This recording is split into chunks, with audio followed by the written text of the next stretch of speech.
Okay, so today's topics, we have a couple theorems, the remainder theorem and the factor theorem. And so we're going to start off with our objectives of using something called synthetic substitution, which allows us, which is basically the remainder theorem.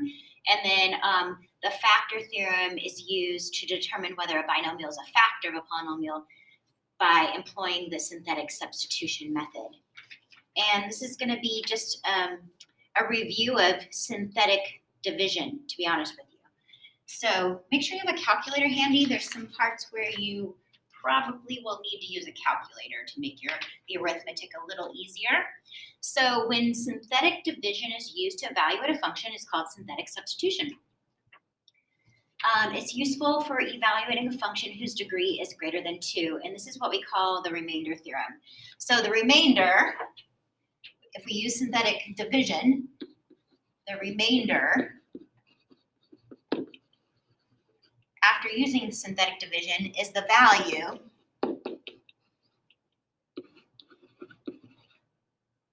of the function at f of x.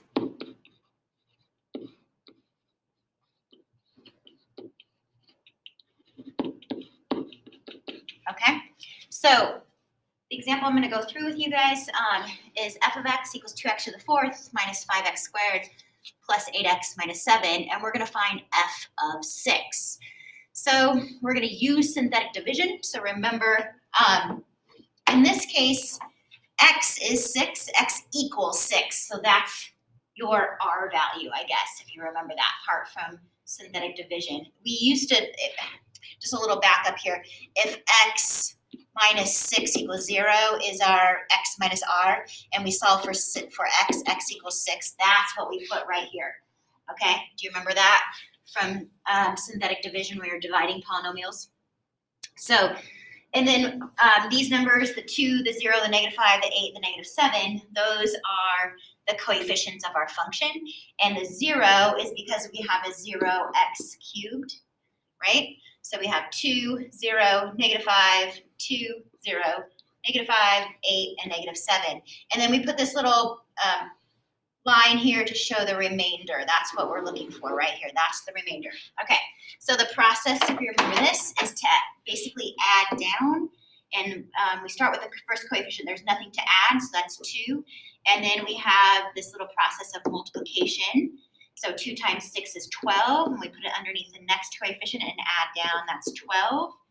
We multiply 12 by 6, that's 72. Adding down with negative 5, that's 67. Just got to be careful with your arithmetic. Here's where I probably need a calculator. 67 times 6 is 402. And add that to 8, you get 410. And then multiply 410 by 6, and that's 2,460 plus negative 7 is 2,453. And the remainder is the value of the function at f of x, which is 6. So your answer, f of 6, sorry, oops, I got a little crazy with my writing there, f of 6 is equal to 2,453. All right, so that's an easy process of synthetic substitution, which is called the remainder theorem because the remainder is the value of the function at which point you're being asked to find. So here's an opportunity for you to try. So go ahead and pause and do this one on your own.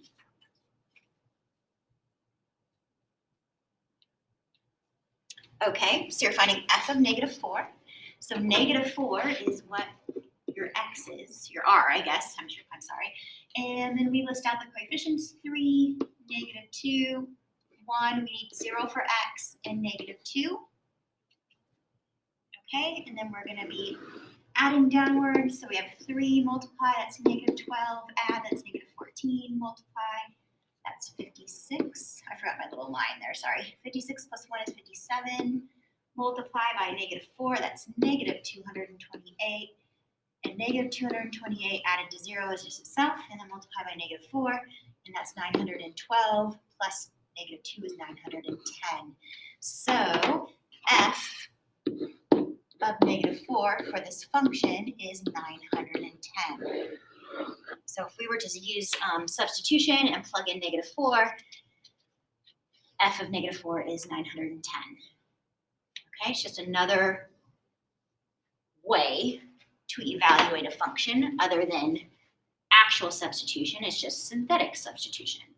Okay, the next part of our objectives is called the factor theorem. So the factor theorem is using synthetic division to show that a factor goes in evenly. So this should seem super familiar.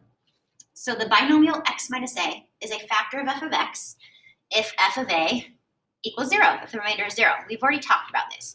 If a value goes in evenly, there's no remainder, that means it is a factor of that particular, if it's an integer, then it's a factor of that integer. Just like 2 goes into 12 evenly, it's a factor of 12. 2 is a factor of 12. So now we're just talking about polynomial functions. So we have a function f of x equals x to the third plus 6x squared minus x minus 30. We're going to show that x plus 3 is a factor. And then once we show that it goes in evenly, then we have our depressed polynomial that we're going to keep factoring, okay?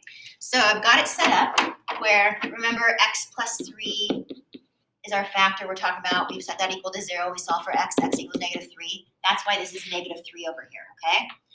So we add down, we get 1, multiply, that's -3. Add down, we get 3, multiply, that's -9.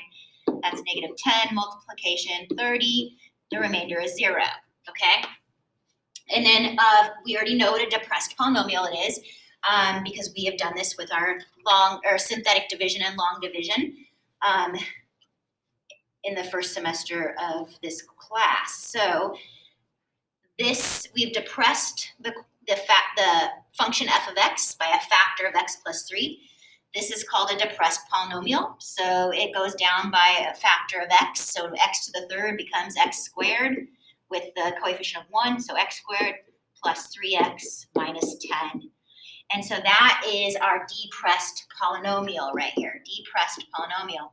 And we want to keep factoring that because if we want to find the other factors. So x plus 3 is a factor. Keep factoring. X squared plus 3x minus 10. What does that factor into? It factors into x. Let's see. Factors of -10 that add to positive 3 would be x plus 5 and x minus 2. And then our first factor that we were given was x plus 3. So this is what f of x is equal to in factored form. These are equivalent to each other. All right, just one is not, this one would be considered standard form, what you were given, and now we are in factored form. And in factored form, you can find all the roots, right, using the zero product property. So your turn, go ahead and try that one on your own.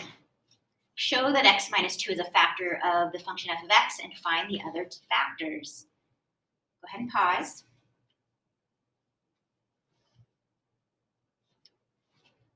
Okay, so we have, remember, x minus 2 equals 0, so x equals 2. So we have 2 out here, all right? And we have the coefficients of 1, 7, 1, and -40. Or no, sorry, that is not a 1, it's a 2. Okay, and we're going to add down. We get 1, multiply, that's 2. Add down 9, multiply, that's 18. Add down, that's 20. And that would be 40. Yep, 40, and that's 0. So our depressed polynomial is x squared plus 9x plus 20. Keep factoring, find the other factors. And so f of x in factored form, factors of 20 that add to 9, x plus 5. X plus 4, and the given factor of x minus 2. And so there is the fully factored function. It's a very short lesson. Let me move this. There we go. Okay, here's another your turn. I'll help you get started, but I want you to do it on your own. It's just an application of volume. Remember, volume of a rectangular prism is length times width times height. So we have length, width, and height. And so the product volume length, width, and height. So if we divide out the given, in this case, dimension of length, x minus 4, we'll have a depressed polynomial, and we can keep factoring to find the other two parts of the prism, the width and the height, okay? So go ahead and pause and do that on your own.